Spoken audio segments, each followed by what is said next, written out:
عمر رضی اللہ عنہ کہتے ہیں مجھے بتایا گیا اعمال آپس میں فخر کرتے ہیں تو صدقہ کہتا ہے میں تم میں سب سے افضل ہوں، کیونکہ انسان جو ہے مال کی محبت میں بہت شدید ہے.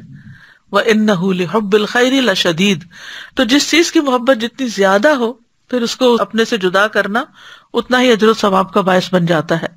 ابو قتادہ کہتے ہیں کہ رسول اللہ صلی اللہ علیہ وسلم نے فرمایا لوگو اللہ سے اس کے دیے ہوئے مال کے بدلے اپنے نفسوں کو خرید لو.